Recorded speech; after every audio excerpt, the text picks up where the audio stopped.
This year, we're very, very happy to partner with the People's Forum, where we are now, the Evergreen Review, PN Review in the UK, NYU's Post-Colonial Race Diaspora Studies Colloquium, and NYU's Asian Pacific American Institute, Singapore's Ethos Books, which is a really wonderful independent press based in Singapore, and the Asian American Writers Workshop to bring you this festival.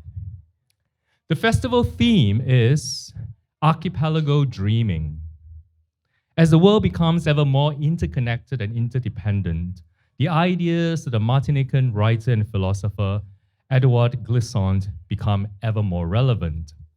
Calling for a change in our thinking, Glissant writes, and I quote, "We need archipelagic thinking, which is one that opens, one that confirms diversity, one that is not made to obtain unity, but rather a new kind of relation." And I'm so happy to report to you that I believe tonight's speech is going to put a little bit of pressure on those words, on that idea, at least in the context of Singapore. It is entirely appropriate that we are holding most of this year's festival here at the People's Forum. The People's Forum is a movement incubator for working class and marginalized communities to build unity across historic lines of division in this country and abroad. As an incubator, the People's Forum provides an accessible educational and cultural space that nurtures the next generation of visionaries and organizers who believe that through collective action, a new world is possible. Singapore Unbound shares the same vision, and we are very proud to partner with the People's Forum for this festival. Tonight, as I said, is the very last event of our 3-day festival. We're so very pleased and honored to have the media scholar Cherian George deliver the closing address. Free speech in an unequal world. The first Cherian George book I read was his collection of essays on Singapore, the air-conditioned nation. As the title indicates, George has a knack for finding the right metaphor, the right expression for the situation under analysis.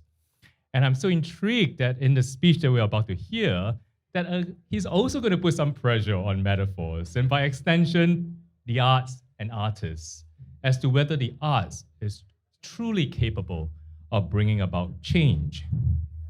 He has, I believe, in his writing, this combination of analytical insights and a lively imagination, a combination of qualities that I think is sorely needed for our politics right now. His interlocutor tonight is another Singaporean, Yu-Mei Balasingamchow. Yu-Mei is the co-author of Singapore, a biography, and co-editor of In Transit, an anthology from Singapore on airports and air transit.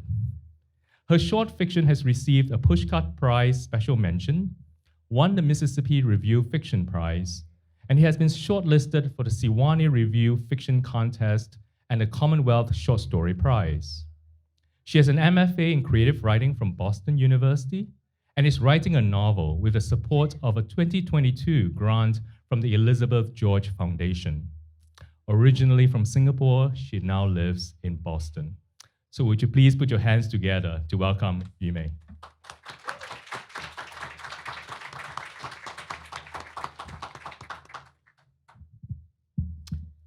Hello. I'm really delighted to be here to introduce Cherian George and welcome him to the Singapore Literature Festival. Cherian is a professor of media studies at Hong Kong Baptist University. His most recent books, which were published last year, are Hate Spin, The Manufacture of Religious Offense and Its Threat to Democracy, which was named one of the best 100 books of the year by Publishers Weekly, and also the book Red Lines, Political Cartoons and the Struggle Against Censorship, which was honored by the Association of American Publishers as one of the year's 3 top scholarly books in the categories of media and cultural studies and also graphic nonfiction. I just want to add, I am reading that book. It is very beautiful, very readable, on sale.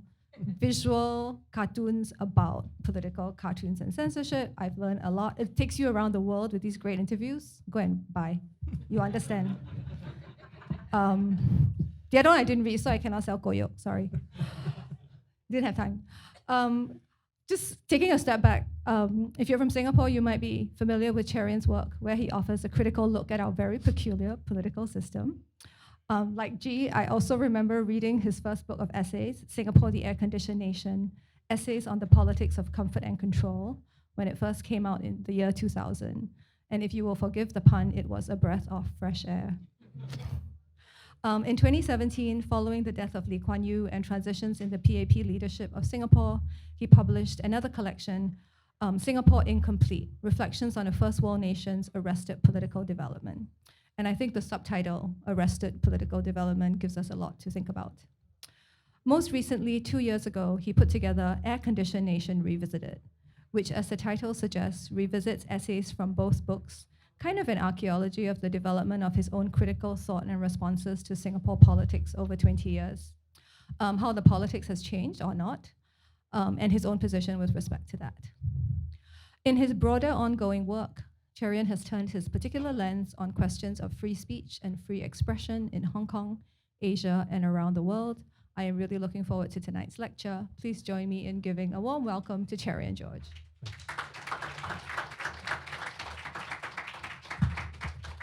Thanks so much, both G and Yu-Mei. The only thing that I take strong exception to is the use of the term archaeology in reference to my work. It makes me feel practically dead and in the ground.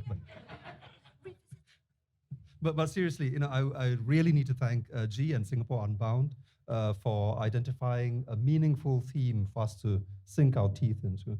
I want to also thank him for being open-minded enough to gamble that I might have something valuable to say to wrap up a literary festival, despite being utterly unqualified in literary studies.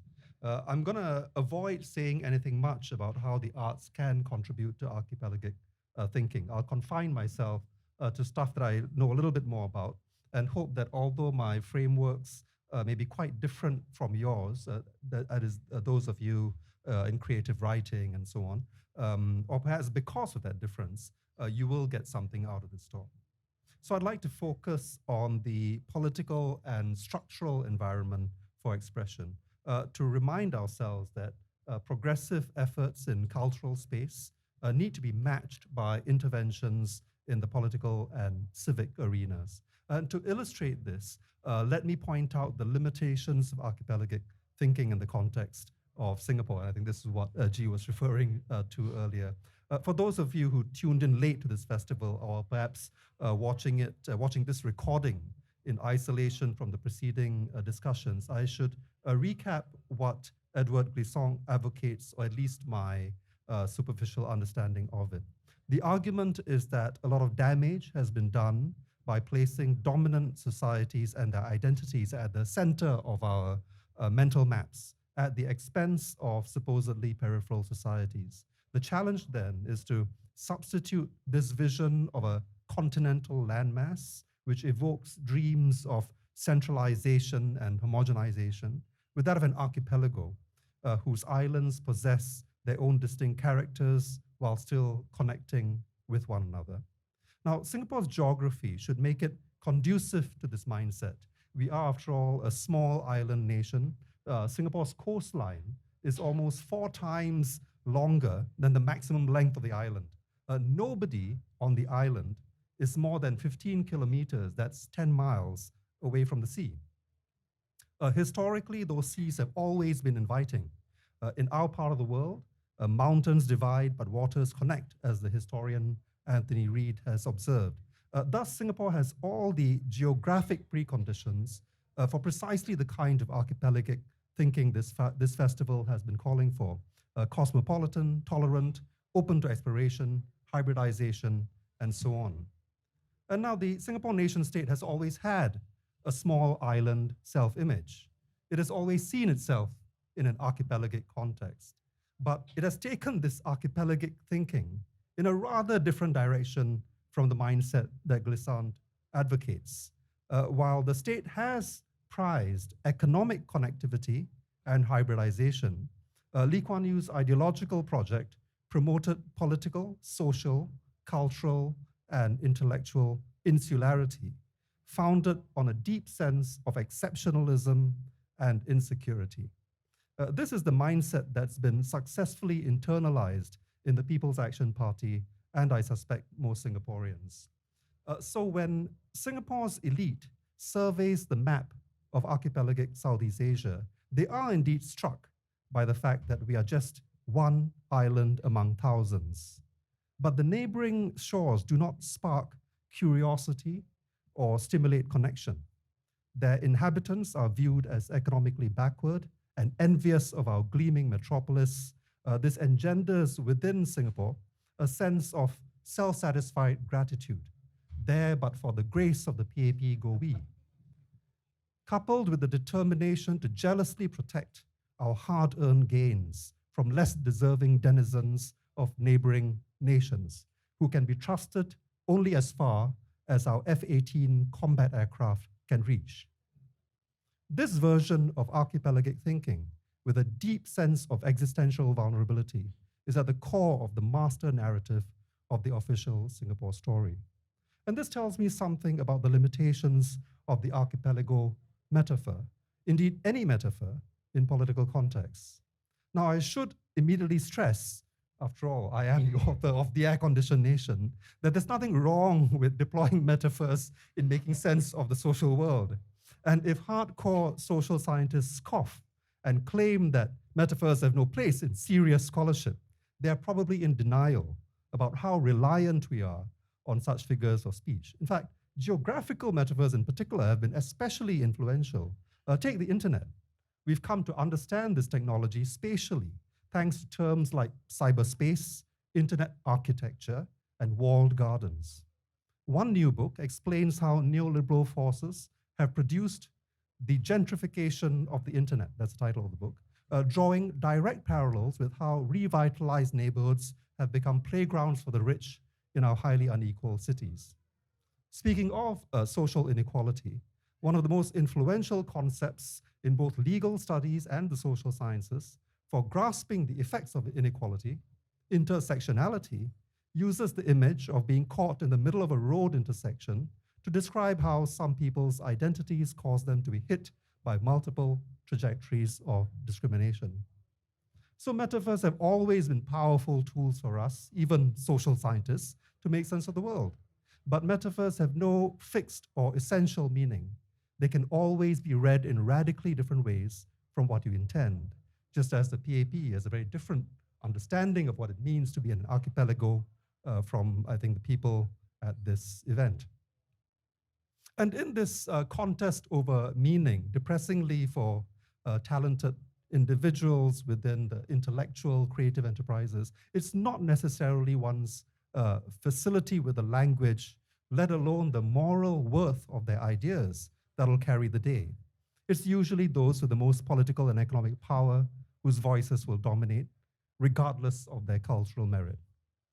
So as important as it is for writers and artists to engage in the contest over meaning, in other words, to take part in ideological struggles, we shouldn't forget that it's not a level playing field, that we can't afford to take our eyes off the structural conditions that frame our choices as a society.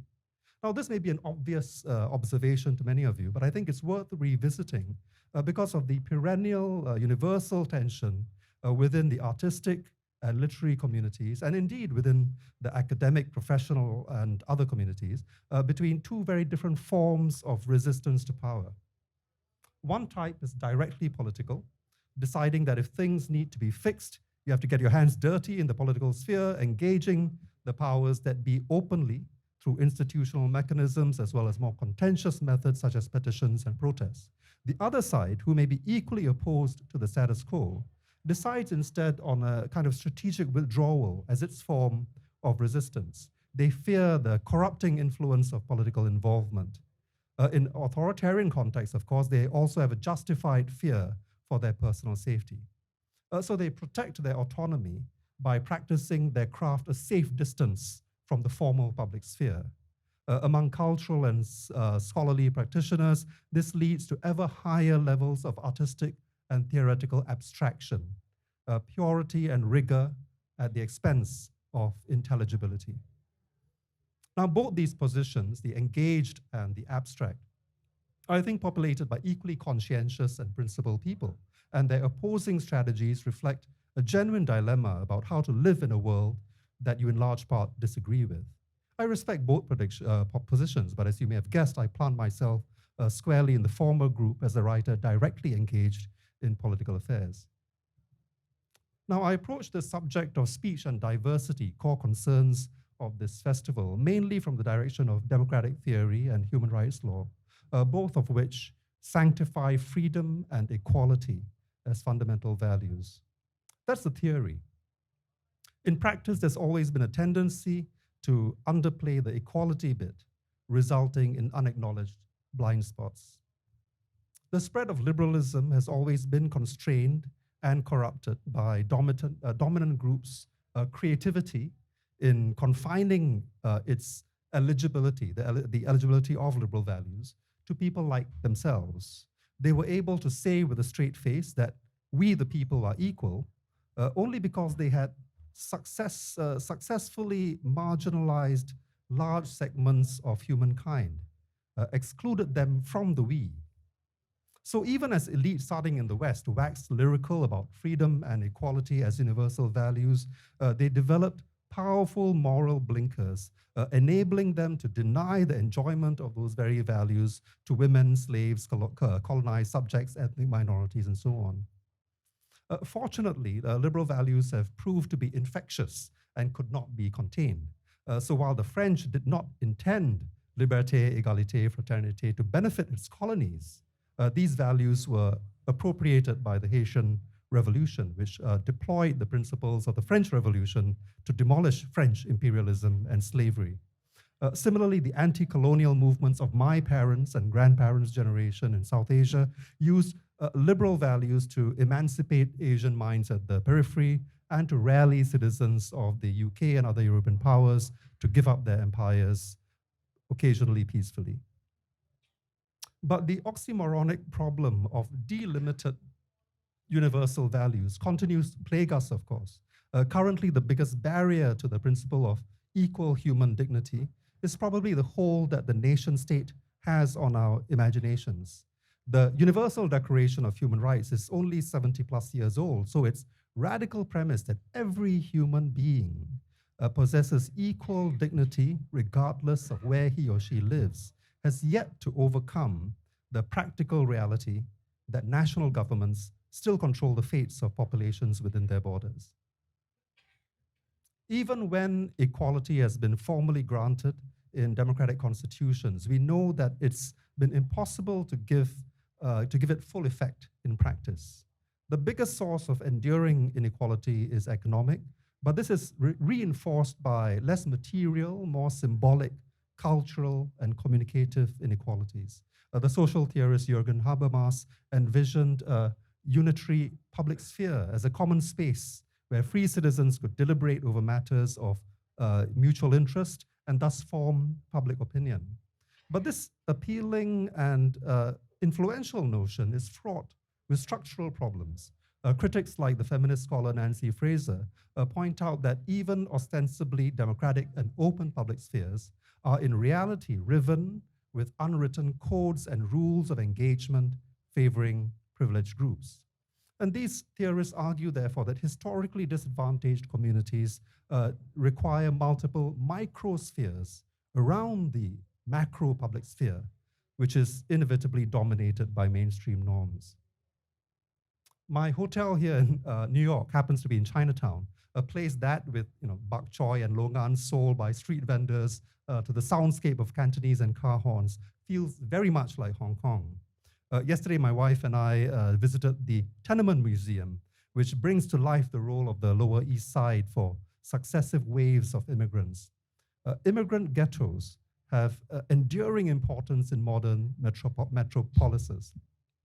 And if you pause to consider why people who are drawn to these cities from thousands of miles away, attracted to these cities' opportunities and their claims of formal equality, felt and still feel the need to carve out these safe spaces within the urban landscape, you'll quickly understand the analogous argument for micro-public spheres in communication theory. It's here where the historically weaker, more marginalized communities can practice dialogue and deliberation according to their own rules, without being swamped by the dominant culture and its norms. I was very interested to learn just last week that New Zealand is currently considering a plain language bill that will require government communications to the public to be, I quote, clear, concise, well-organized, and audience-appropriate. Its sponsors say that clear language is a matter of social justice and a democratic right. Putting aside the question of whether this new law would actually achieve it, the proposal is a response to the problem that social theorists have long critiqued, the exclusionary effect of elite communication. And I wonder if it's just coincidence that New Zealand was also the first country to give women the vote. What these New Zealand reformers are trying to do then is to lower the barriers of entry to the formal public sphere. There aren't, unfortunately, enough of such efforts. Instead, we've been far more successful at proliferating micro public spheres to sustain myriad interests and subcultures.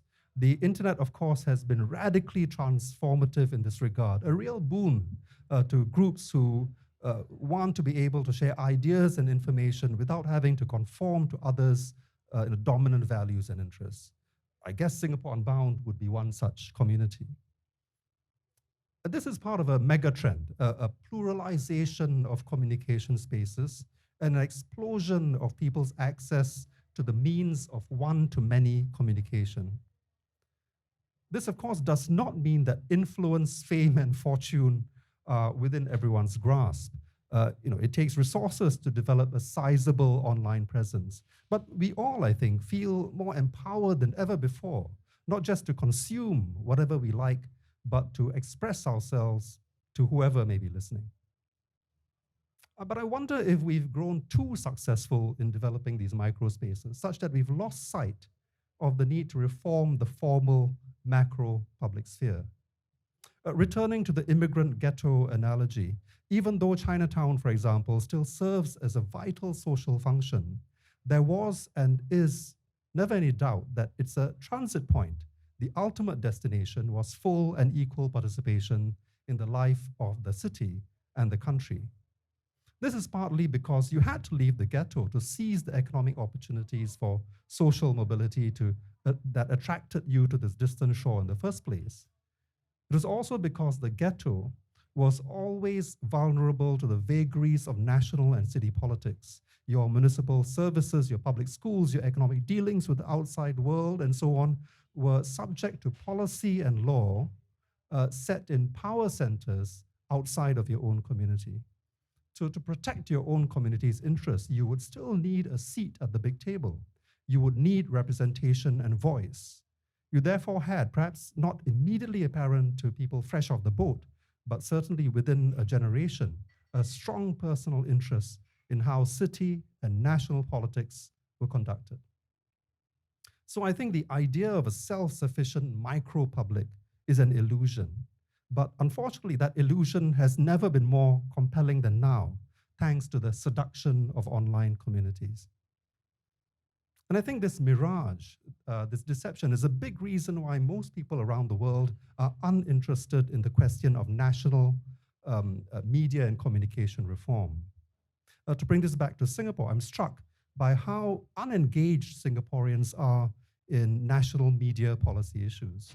Even the ongoing changes to the ownership structure of the national press, probably the most radical restructuring of media in almost 50 years, has generated little public discussion. Now, I don't think this is because most Singaporeans are either brainwashed or browbeaten into submission and don't recognize what's going on, which is an entrenching of government control over the press. The real reason, I suggest, is that most people have ceased to care, since they don't really think they need the mainstream media for much. They've adapted to life without independent professional journalism. They feel that word of mouth, social media, plus the occasional critical blog or foreign media report serve their needs most of the time. And they can express themselves quite freely on WhatsApp and Facebook. So for example, I don't see the Singapore's arts or literary communities holding their breath, waiting for the mainstream media to buck up. They moved on long ago. And my hunch is that this attitude pervades the Singapore audience today, pointing out yet another example of the state's domination over mainstream journalism does not fill people with any desire to change the system. They instead just take it as validation of their chosen coping mechanism, which is to further limit their reliance on mainstream media and retreat into the comfort zones of their preferred micro spaces. This, to many, it seems like a viable, rational response to the status quo, but I want to argue that whether in Singapore or anywhere else, it's not a healthy state of affairs. It risks fragmenting society, and it lulls us into the false belief that the macro public sphere doesn't matter. This, I think, is the great failure of the world's grand experiment with the internet. We've allowed it to create sustained, mutually antagonistic internet ghettos, and we've not done enough to grow the common ground, online or offline, for deliberation across difference.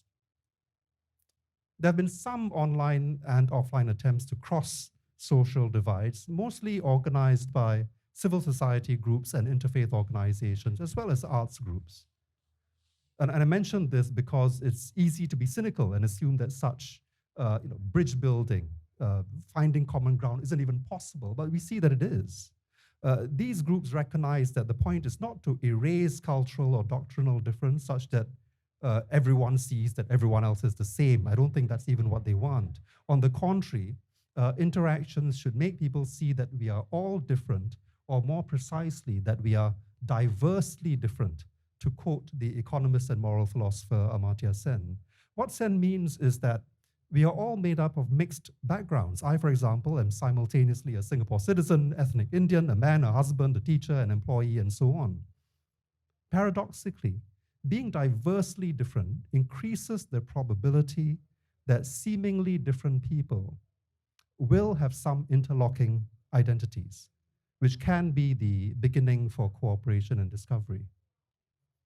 Now, this may seem very idealistic, but we shouldn't underestimate how normal it is for diverse communities within a locality to practice mutual respect and cooperative behavior for generations without the help of experts in reconciliation, or for that matter, elite novelists, poets, and academics.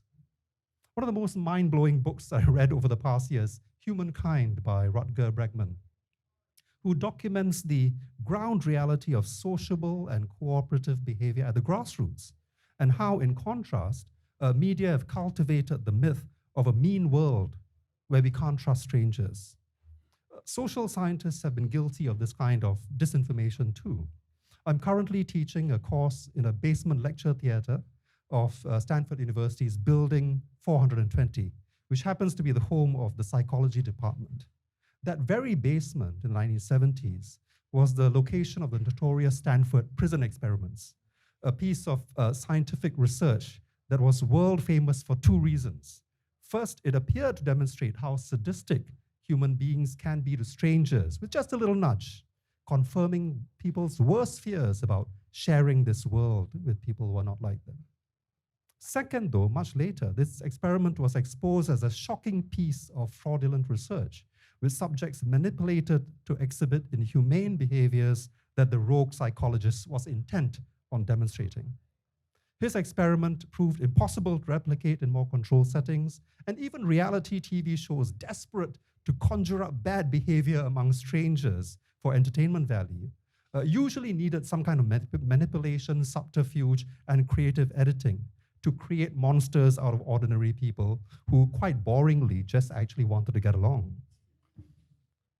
Artists have also been culpable.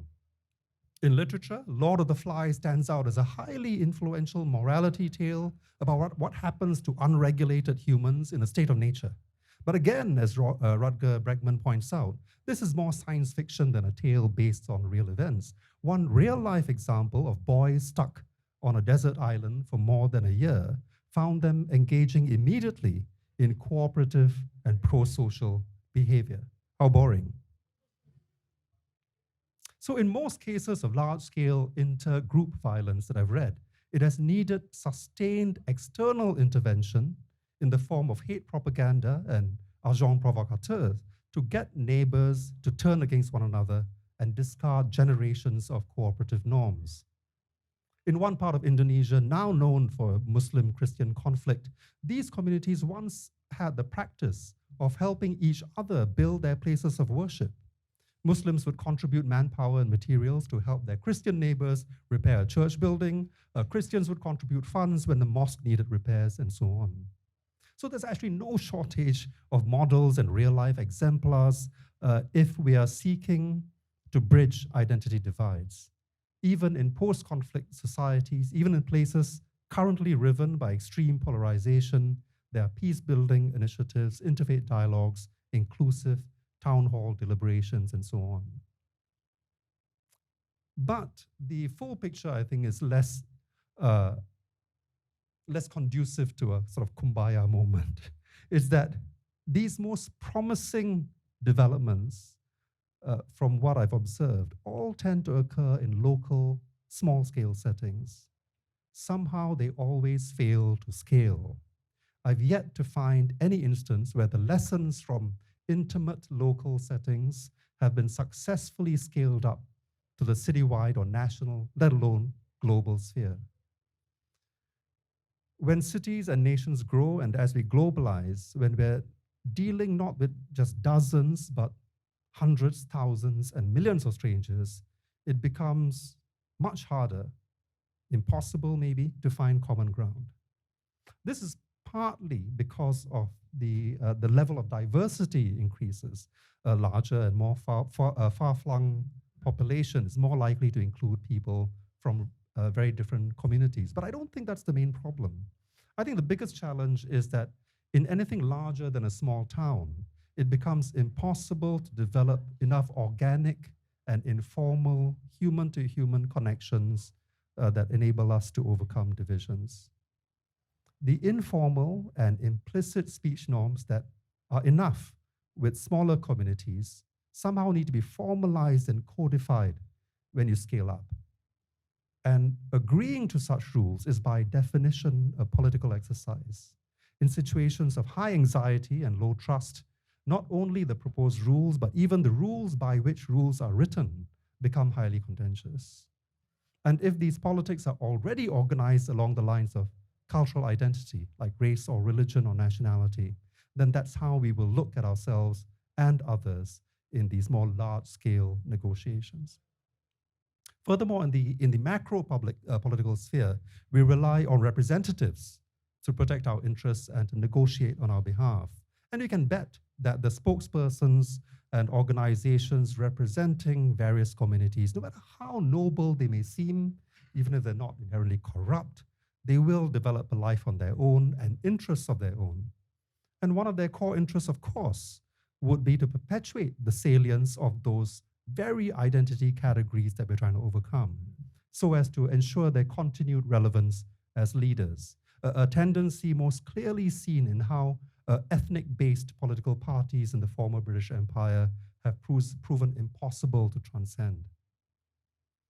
Now, I started with something of a downer, pointing out that the cultural producers may be no match for powerful states.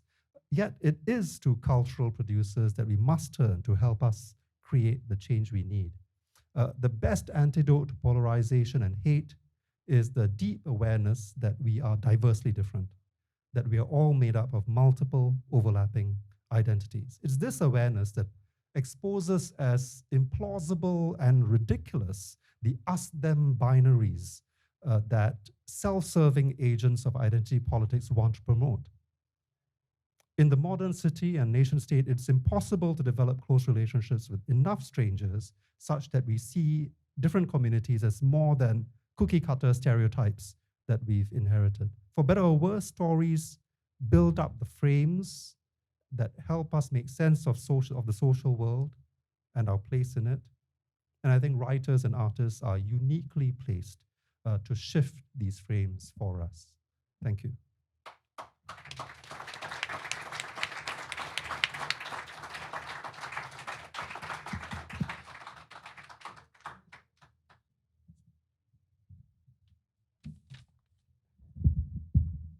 Okay, thank you, Cherian. Thank you. You gave us a lot to think about once again.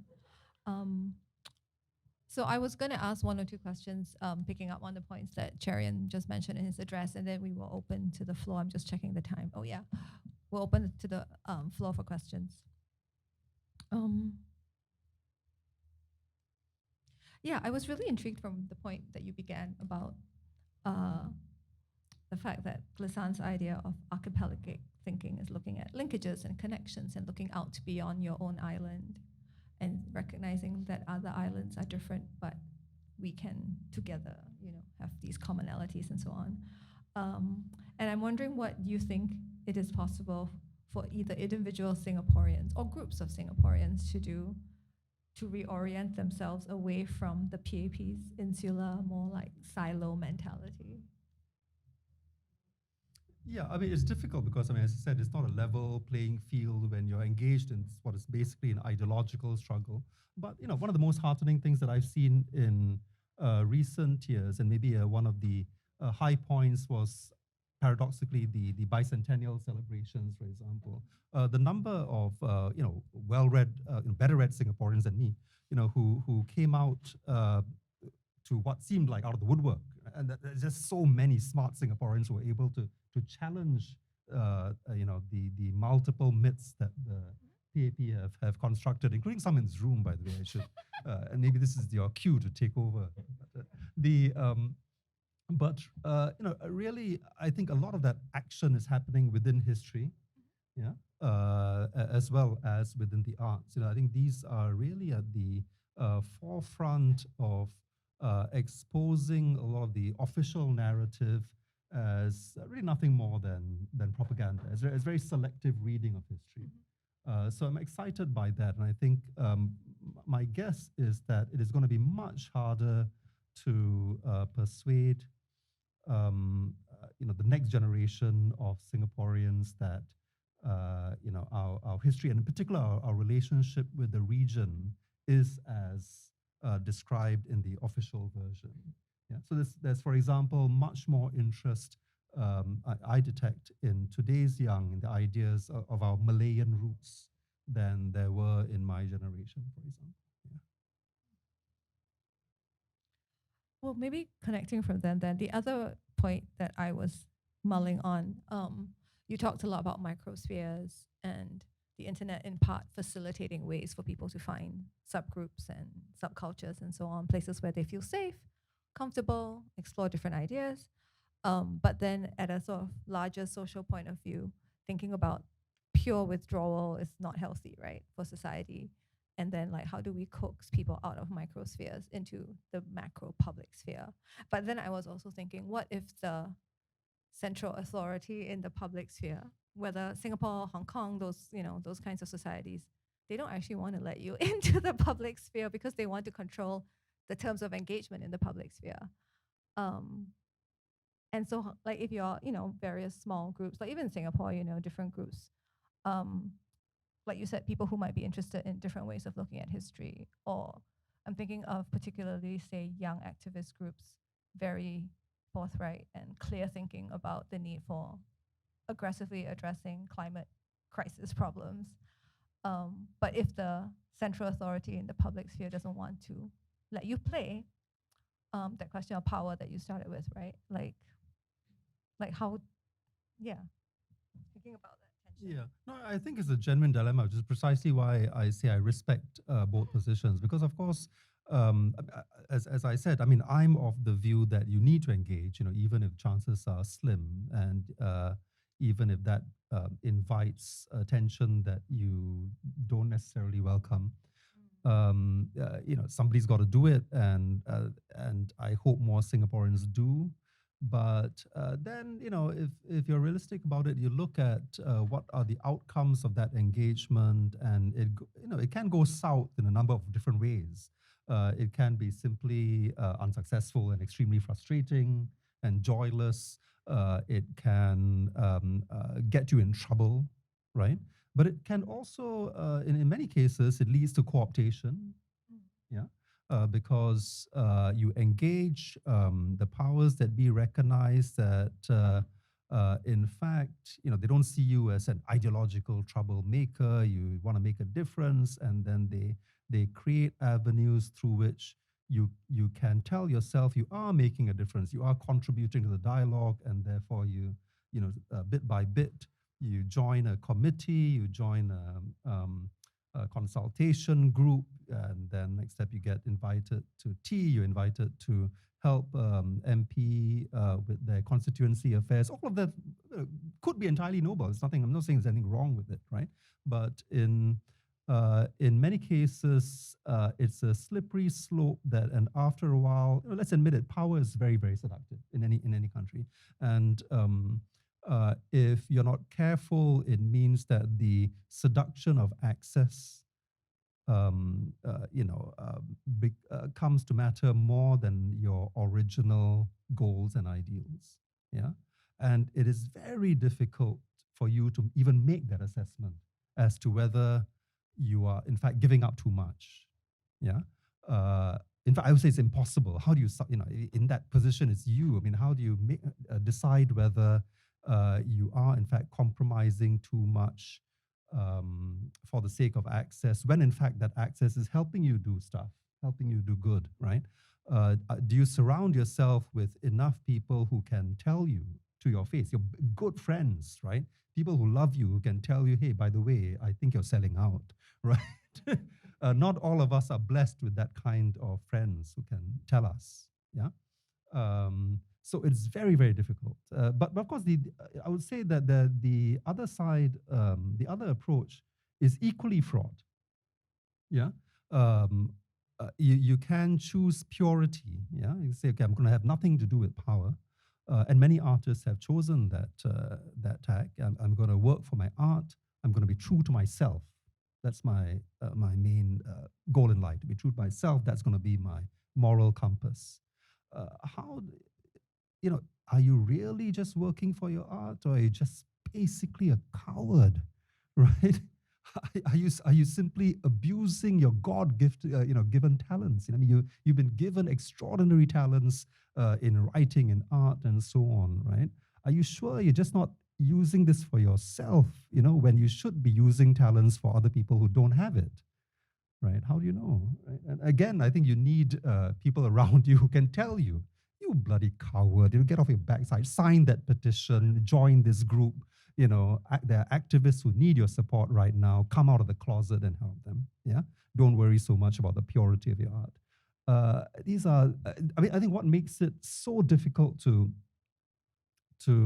put yourself on the right path is the fact that whether you've taken the right path, actually, in most cases, only you only find out in hindsight. Yeah. It is actually impossible to tell whether you're taken the right path until either it's too late or you've been successful. I mean, if you look back at the history of progressive social change, or the history of whatever, progressive revolutions and all the good stuff that's happened, say over the 20th century, one striking reality is that it is often only in hindsight when it becomes apparent which groups were actually most successful in achieving that change. Yeah. So typically, to oversimplify things, there would be the radical groups that are, willing to knock heads against power. There would be more reformist groups who try institutional mechanisms and so on. It was never, ever apparent at the time which is going to make a difference. And if you look back, at history, you will find that in some case you needed that revolutionary radicalism to get things done. In other cases, the reformers won the day. Yeah, it's only apparent in history, and I would say in many cases, the sociology or politics would tell us that they actually needed each other. So in the case of, say, the American Civil Rights movement, I guess the consensus is that Martin Luther King needed Malcolm X. Yeah, and he would not, Martin Luther King would not have been as acceptable an interlocutor if not for this, what I guess would be called the radical, Meredith, you've got to help me here, the radical flank effect, Would that be right? Yeah, the radical. It's good enough. Right? If I pass your test, I guess I'm on the right. Yeah. So the radical flank effect of the Black Panthers and and Malcolm X, in fact, created space for Martin Luther King. So would it be right to say that what the radicals were doing was, completely pointless and they were on the wrong side of history? No, I mean, because it's all interactive. Yeah.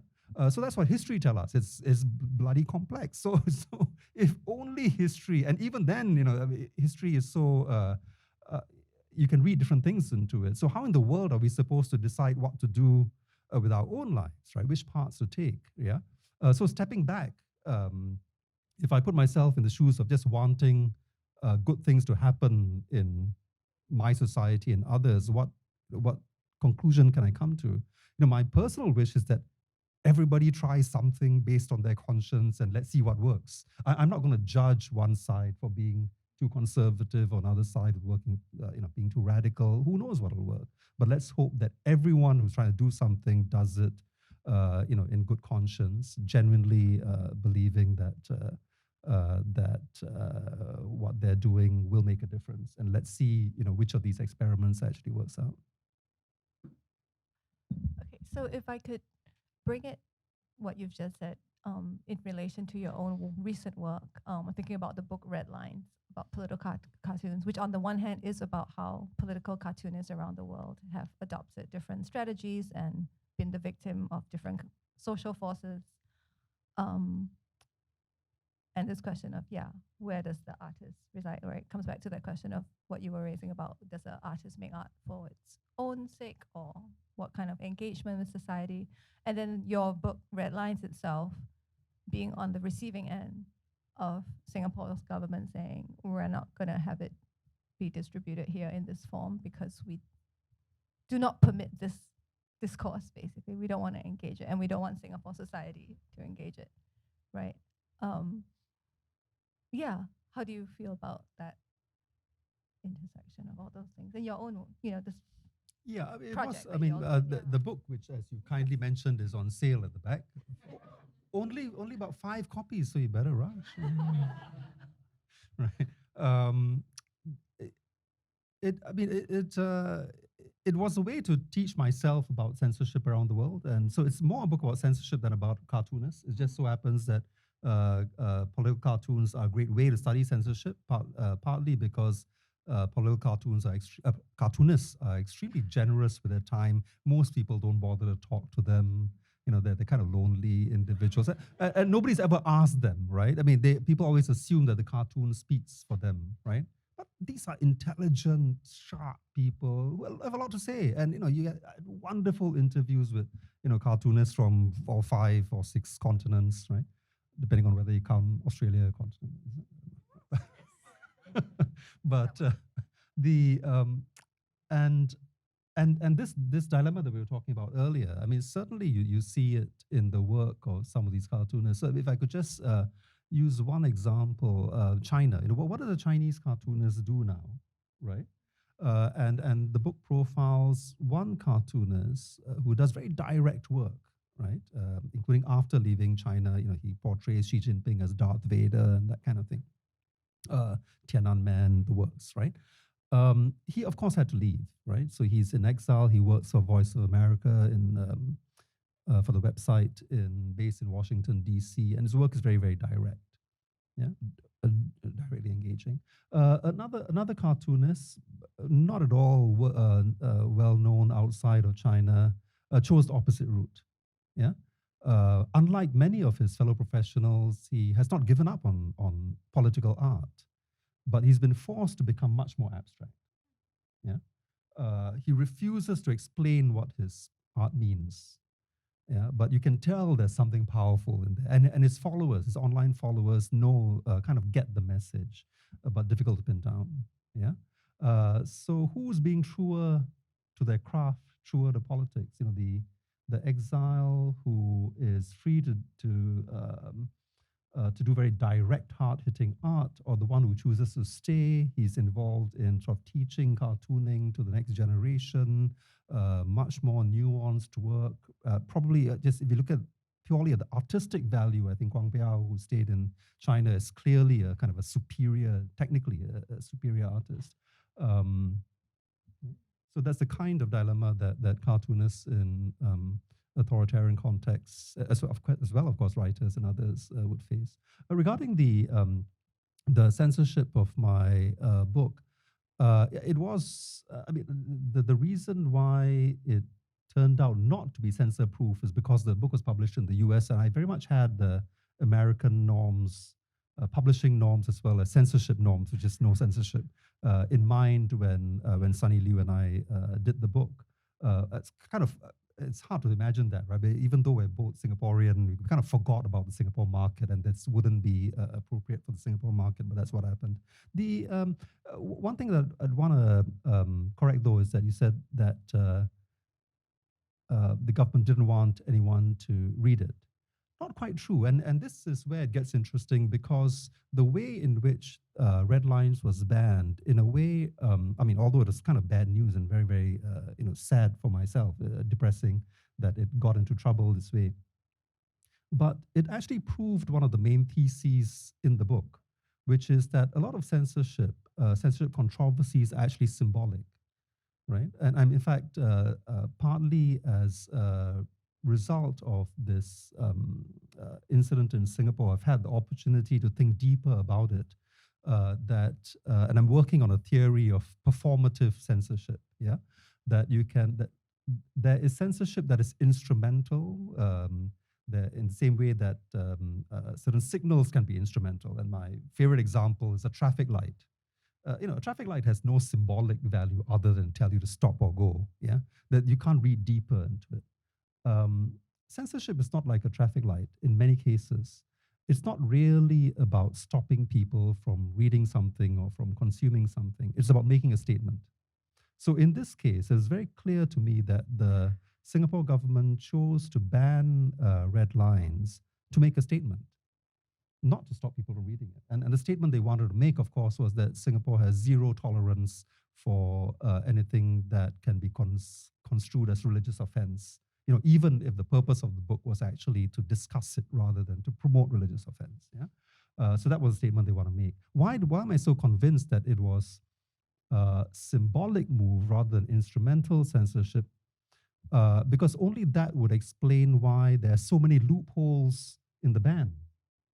So while as a result of the book being gazetted as undesirable publication under the Undesirable Publications Act, any retailer in Singapore, including the Singapore site of Amazon, amazon.sg, can't list the book, right? So if you go to amazon.sg and you type in Red Lines, I think they will give you products to do with red. I forget what they are, but according to amazon.sg, the book doesn't exist, right? They're not allowed to catalog it, right?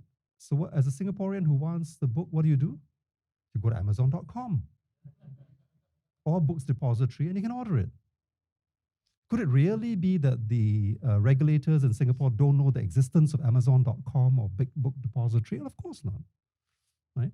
And many Singaporean friends and family have happily ordered it, on amazon.com, and Books Depository received it, fine, no problem, right? So the point really isn't what it seems. It's not to ban the book. It is to use censorship as a signal of mainstream values in Singapore, which I think is fascinating. And I think it affects so much of what cultural producers do. That so much of censorship and censorship controversies around the world are symbolic in this sense. And it goes beyond cartoons and words. I think most of the statue controversies in Western countries and so on can be thought of as symbolic battles as well. I think cultural products are especially amenable to this kind of statement making, precisely because their true meaning is up for grabs. Yeah, and it's so much easier for activists on either side, a government, a political party, to make this an issue than, say, to make interest rates or gas prices an issue, because you can really read anything into anything. So whether it's the Confederate flag or statues or a book or whatever, right? right? Or critical race theory. Critical race theory in the US, I would classify as squarely symbolic, an issue of symbolic censorship, yeah? Because it's not really about what's being taught. It's meaningless. It's like in my book Hate Spin, I deal with another such issue, the ban several years ago that about half of American states managed to implement a ban on Sharia law, right? Utterly meaningless. And even the American Bar Association came out and said, look, first of all, it's unconstitutional to ban a legal tradition. Secondly, it's totally unnecessary because Sharia law is no threat to the US, right? You're talking about 2% of the American population. There's never been a call from any Muslim group in any part of the country to promote Sharia law at the expense of the US Constitution. Yeah. So why do half of American states take the trouble to debate this in their state legislatures to ban Sharia law? It's really because it's a symbol, right? To scaremonger and to create a controversy when there's none. And I think the CRT debate now is analogous to that. Sorry, a long answer, but I'm excited about it because I'm actually thinking of my next book, which could well be titled Performative Censorship. Yeah. You heard it here first. Okay, thank you very much. Let's open to the floor for questions. If anyone has, G has a mic.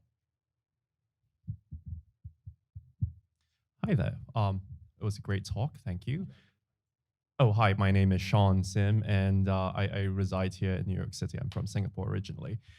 So a two-part question for Singapore's literary and cultural spheres. In your opinion, what do you think it might take to break them out of that disinterest or cowardice from the micro into the macro discourse? And secondly, what steps might work? You know, it seems like being rated lowly on the Press Freedom Index has done nothing to shame us into action. Rattling sabers in courts might not work. So what strategies might work then? Thank you. Yeah, Sean, thanks for the question. I mean, I should clarify that I don't necessarily think of them as cowards, right? It's just that it could well be that that's the case, but that's between them and their conscience, yeah? Because I do think it is possible to take a principled position that there is no way to engage without compromising my art, yeah? And if that's your principled position, that's fine. I mean, and in the end, you will answer to higher powers. I don't mean the PAP, I mean the much higher powers. Right. What would it take though for more Singaporean artists, writers, academics, and so on to I guess come over to my side, to the dark side, right? To those who actually do feel the need to engage more visibly. Well, first of all, if you're Singaporean residing outside of Singapore, don't underestimate how much is being done, right? That may not, in fact, would not be reported in the mainstream press, but is going on. So, I mean, I would say that actually activism in Singapore on many fronts, including climate crisis that you mentioned earlier, Me Too, on race and so on, religion, sensitive stuff, death penalty and so on, is miles ahead of what it was even 10 years ago. Yeah, I think this is partly because there are many foolish young. No, I mean, sorry. There are many young people in Singapore, thankfully, with no direct memory of how nasty the PAP can be. Right, so I'm of a generation that came of age when the so-called Marxists were arrested. Yeah, and that scarred me. Yeah, I think, my God, this is how nasty and brutal the state can be. Yeah, and then you think about it, the state has never been that nasty since then. Yeah, so anyone who was only a kid in the late 1980s or not yet born, like you, I guess, since till after the late 1980s would have no memory of how nasty the PAP can be. Yeah, and that of course is kind of liberating. You're not weighed down by the fears that an older generation has. And fortunately, the PAP hasn't gone, ta-da, we're back, and thrown the ISA at more people. So in a sense, these individuals have gotten away with it. There is still a cost. Yeah, so on all these fronts that I've mentioned, the cost, which is unfortunately rarely discussed, is real. So don't be fooled by the government officials who say, "Oh, look, what's stopping Singaporeans from saying things and being active? Look, they're still around. They're not in jail." That's true. They're not in jail, but we know enough about the way the system works to know that basically any civil society activity, even if quite modest, yeah, excluding, of course, the civil society activity that the government itself supports, yeah. But civil society activity in this broad range of sort of progressive issues will immediately get you logged into some database, and that will come back to bite you. It won't come back to bite you if, for example, you say become a lawyer or work in the private sector, and so MNCs, it's fine. But the moment you try and get a civil service job, the moment certainly you try and get a job in academia, even like a part-time adjunct position, you suddenly find that you fail the security clearance. And then you realize, what, there's a security clearance? Yes, there is a security clearance. Yeah, that I think dates back to the 1970s when the government needed ways to sort of cleanse Singapore higher education of all these leftist influence and so on. And it's never gone away. Yeah. So it can be career compromising, even if it doesn't mean that you end up in jail. So the risks are real, which is another reason why I would not call it cowardice. Yeah, it is wrong to think that this sort of activity that is considered even a plus on an American elite university CV, yeah, would be career compromising in Singapore. But in spite of that, there are young Singaporeans in particular that are bold. So it is happening. How do we promote more of it? I mean, I belong to a group called Academia SG that has this very, very much in mind. And I think one of the things that we're trying to do is to normalize public engagement. Yeah. And I think there are other Singaporeans who feel likewise. There's too much sort of fear of the unknown. There's too many Singaporeans just kind of assume that certain things cannot be said or done, and there's no counter evidence to tell them that in fact it is possible. Yeah. So within the academic sphere, what me and my friends are trying to do is to say that, hey, we believe we have a legitimate role to do public-facing scholarship. We believe that as long as we have met the sort of professional criteria of being academic rigorous and so on, if it's relevant to Singapore, we don't really care. We shouldn't really care whether the government is upset about it. We'll just do it. And hopefully, if we get away with it, enough people will see that this is actually something you can do and should do, and it catches. Yeah. So we're hoping there's kind of a contagion effect. And I suspect there would be artists, there would be drama groups, there would be independent filmmakers that are of the same mindset. Yeah, a lot of the action, personally, that I've seen is in drama, it's in independent film, but certainly these new activist groups that have surfaced are quite exciting.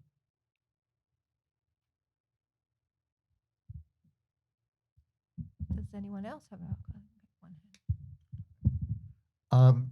Thank you. My name's Tim Yu. Thank you so much for a very fascinating talk. I wanted to go back to the thing you had raised about sort of how do you make these local moments of connection kind of more sort of, how do you scale them up? Because we're here at a literature festival, I think one thing we often hear as an argument for sort of reading and writing more diversely is that if you read more diverse literature, if you read things that kind of like, are from people who don't share your background, et cetera, that will, make you more tolerant, that it will sort of bridge these kinds of gaps in society. As a literature professor and as a writer, I would like to think this is true. I sometimes feel some skepticism as to whether it is true or not, or whether it's more superficial, but I'm curious to hear your thoughts as to whether you think that is something that, does that have this kind of scaling up effect? Because obviously many more people can read a book, than perhaps can sort of participate in like building a church down the street.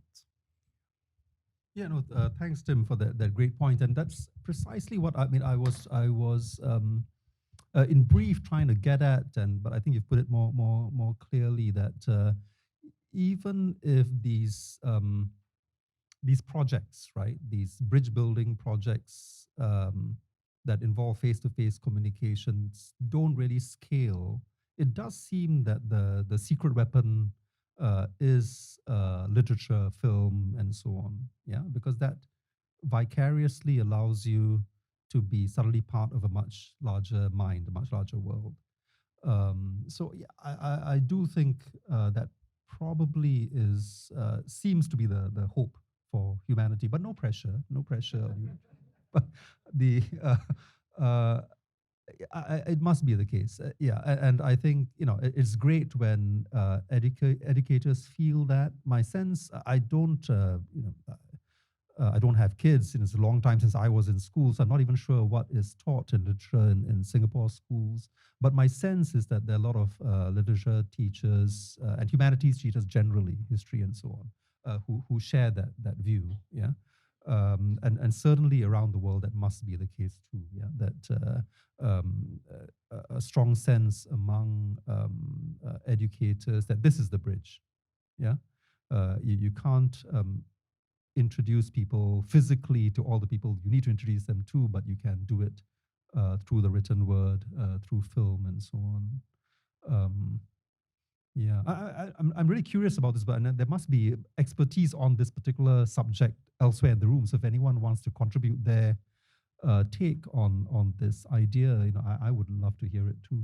So I hope it's okay for audience members to just say something rather than ask a question. Yes, definitely. Any takers?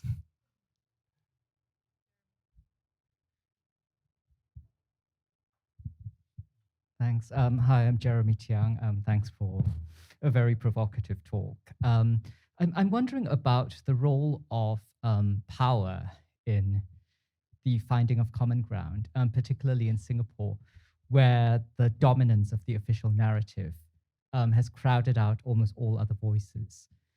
So artists are often reduced to having to, before they can do anything else, combat this dominant these things that have been put out as truths and unimpeachable, and first having to dismantle them before you can even start saying anything that you want to say.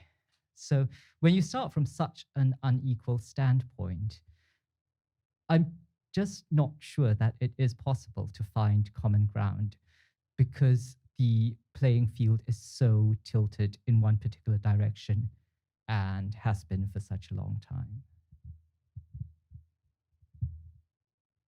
Yeah, I mean, yeah, I can see that. I mean, it's not. I mean, it's not. It doesn't seem like a very hopeful environment. And yet, I mean, I tell myself, if I were to look back at my own understanding of my own country, right? It's not as if I know the full diversity of the world that is Singapore. And what are the things that have made me think about things like racial identity? A lot of it is drama, comes from drama groups in Singapore. I mean, the likes of The Necessary Stage and Wild Rice and so on, and the stuff and the socially engaged works they put up, or from independent film. I mean, the works of Tan Pin Pin, for example, or and others. So I shouldn't say their names in case I've mentioned the wrong one. Sometimes you remember the product but not the creator, unfortunately. But so it works. I mean, I think it works. I mean, if I were to ask, who, for all the nation building that's been done officially, often with a very, very big budget, who's actually making the biggest difference in the way that I've described, right? Getting us to see that no, you can't just describe Singapore as these boxes called CMIO. They're not homogenous.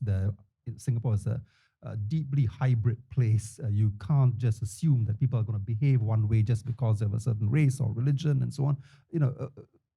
Where are these messages coming from? How did I personally get thinking about, oh yeah, Singapore is wonderfully more diverse and wonderfully more complex than these than say what National Day pageant shows. Yeah, it's from drama groups. It's from independent film. So it's already happening. Yeah, they may not be able to go everywhere they want to, but they're doing more than anyone else does. And I think maybe that's one thing that I tell myself when I ask myself, should I bother?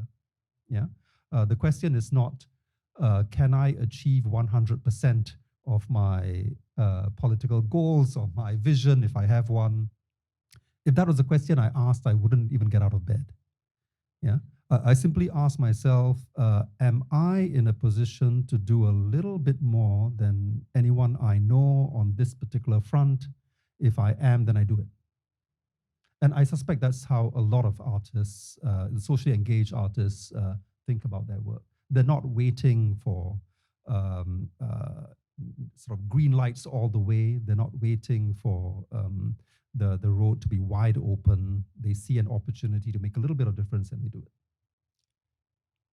If I may jump in with a question here, I thought, because the title of the speech is, free speech in an unequal world, whether we can address this latter part of this term as well in terms of the unequal world. Because the way I see it, of course, we are living in a world dominated by an American hegemon. And much of the ideas that, you have advocated for, the liberal ideas of equality, freedom, right, have been claimed by Western chauvinists as belonging as both universal and also Western. So it's kind of like, a double-sided, sword, right, with which to actually strike down any opponent, any global, geopolitical opponent. Could you expand a little bit upon how you see, these values sometimes are used by the West to browbeat what they consider to be inferior countries, inferior nations, inferior peoples? And is there any way around seeing these values as more or less universal? How do you see them? Yeah, no, I fundamentally believe that they're universal. I mean, I would not. I mean, I'm a product of the Indian nationalist movement, right? My parents were of that generation. My grandparents were, and so on. They were not sitting around wondering whether freedom and democracy was something that Indians deserved. Is it a Western thing? They just took it and ran with it. Yeah. Unfortunately, India has run into different directions, but let's not go there. First of all, let's not, cut off our noses to spite our face, right? Just because the supposedly most liberal nation on earth isn't particularly admirable right now and has all the deficiencies that he talked about, using its status in extremely condescending ways, does not mean we need to throw out the baby with the bathwater. Yeah. So yeah, I do agree we're in an ugly period when we need to be promoting liberal democracy, but unfortunately, the most powerful entity on the planet with the greatest resources to promote liberal democracy, number one, isn't very liberal democratic. Number two, as I think you were hinting at, a lot of its proselytizing is tinged with, frankly, racism. Yeah, I think that's a very apt way to put it. Yeah, and certainly in Asia and Hong Kong, there's plenty of evidence of that. Yeah, it's obviously clear that a lot of the Biden summit, the Biden summit for democracy was clearly a geopolitical propaganda exercise to shame China. It was purely geopolitical. It was nothing about promoting liberal democratic values. If it was, Narendra Modi would have been banned from such events as well. So what do we make of that? I just happen to feel that we should just discount what the politicians do, right? Politicians, even if they claim to be champions of liberal democracy, we need to be smarter than that and not just ignore them. I mean, we go by by values of human rights enshrined in the Universal Declaration of Human Rights by the UN, and who cares what the politicians think?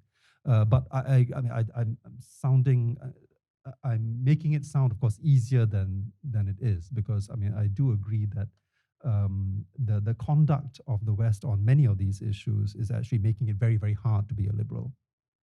And I'll be more specific. I think the way in which it's made it very, very hard is that those with liberal values, say in Singapore, um, who are who make arguments for freedom and equality, it is too easy for conservatives and those who are interested in sucking up to power to paint us as blindly pro-Western. And that is a killer argument, because the truth is most Singaporeans resent Western superiority and condescension. So that really works, right? The moment any liberal in Singapore is painted as pro-Western, that's it. You know, that's the kiss of death. Most Singaporeans are then going to have very little to do with you, because most Singaporeans, I think, are quite rightly outraged by Western hypocrisy.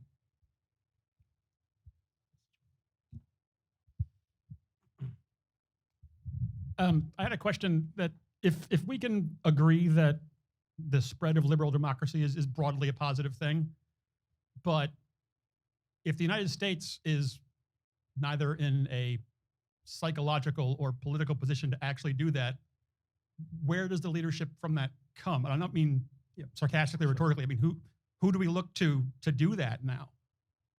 Yeah, a great question. I mean, I think, look,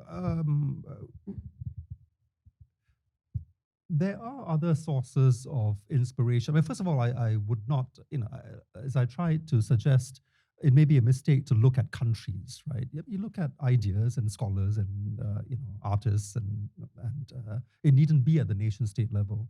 But even if we look at the nation state level, and looking at nation states would be, I guess, most relevant if you're looking at law, because law happens at the nation state level, right?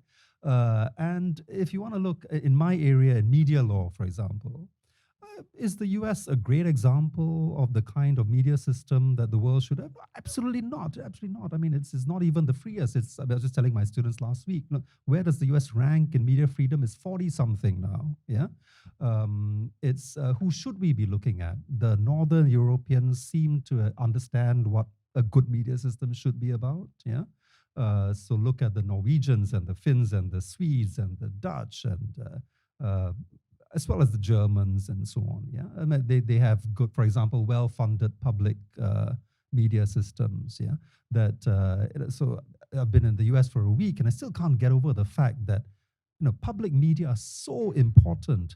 But if you tune into public media in the afternoon, in San Francisco, maybe probably in New York too, what do you hear? Begging for money. I mean, like, what, you know, why are you filling airtime begging for money? Why aren't you well funded? This is not a problem that exists in practically any other liberal democracy. It's uniquely American. Yeah, so if you're talking about media policy, look almost anywhere else, right? But the US and so on. I mean, you know, go down the list, gun control and so on, anywhere but America, right? So there are, you know, liberal democracies that I think that we can learn from selectively. I mentioned New Zealand earlier, admirable in some ways. If you're looking at how societies deal with multiculturalism, I don't know it well enough, but from what I hear, Canada has its act together much better than the US does. It maybe disagree, so I need to learn more. The Germans certainly take it much more seriously than America does, yeah, for all the wrong reasons, of course. Yeah. Okay, unfortunately, we are coming to the end of time. So I would like, please join me in thanking Cherian for sharing his Thank time you. and Thanks so ideas much. with us.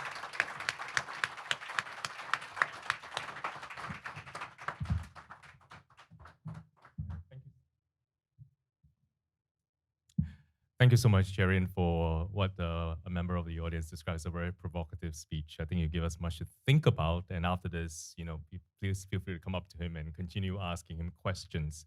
But I really, really do appreciate how, very frankly and honestly, you have actually shared your ideas, and also how sensitive you have been to the motives, motivations of different sides, even sides that are united in wishing to resist power. I think that's really something that is bear remembering. especially when we are fighting in the trenches. Thank you so much for that. And thank you, Yu-Mei, for actually moderating this session. Really appreciate your efforts and your thoughts in this. So can everybody please give both of them another round of applause for tonight. Thank you. Right. As Cherian has said, his book is available at the book table. But Please others avail other yourself. books are too. Oh, This is absolutely. your That was- last I was chance about to to buy say. all the books on the table. He's a much better salesman than I am. But I can tell everybody something you do not know, that the books are actually going at a discounted price because it's last night. So please see Kim. Kim, please wave. You know, who's going to be behind the book counter to find out, you know, Those what who are the bought it discounted last prices. night, ask for your money back. Right. So please buy as many books as you can from the festival authors who have been so great at sharing their work at this event. There's also a refreshments to my right, refreshment table. So please help yourselves to the food and drink. Please stay and talk to one another. But really, before you go, though, I would really want to give a big, big thank you to the festival organizing team. All right, would you all stand up and wave to everybody so that everyone know who you are? Dee, Joel, Kimberly, and Pei. Are you there? Pei is actually been the person checking you in. And then Michael too. Where is Michael? He's very shy. He's there. And Emily, we're sitting down there too. Definitely this festival is a very much a collaborative effort. It wouldn't have come together without a team such as this one. And then finally, also want to thank, you know, Ryan from the People's Forum and the team here for putting the place, you know, setting up the place for us. And David, of course. I didn't see you, David. Hi. Who has been so great to work with. So thank you, everybody, for coming to the 5th Singapore Literature Festival. Let's eat. One more thing to say. I'm Guy. I'm a founding sponsor of Singapore Unbound and the festival. And I just want to thank everybody for showing up. But it's been an incredible evening, and we've all learned a lot because as you know, around the world, we're all seeing the nationalism and the circling around the wagon, and we're talking about diversity and inclusion, and that's so incredible. So I'm very, very happy for that. But just at lunch today, G and I were talking about, I'm G's partner, so G's talking about, we have to do more. We have to do, what are we going to do more? I said, oh my God, G, you're doing so much. We're raising the voice already. You're expanding. It's like, no, we got to do more. It's like, so what are we doing? What are we doing enough? And that's really important that we have to think about that. But the main point I want to say is that G is up at 4 o'clock every morning, by the way, and it's a big thing to thank G for all his effort and of course all the volunteers. But a big round of applause for G for all his efforts.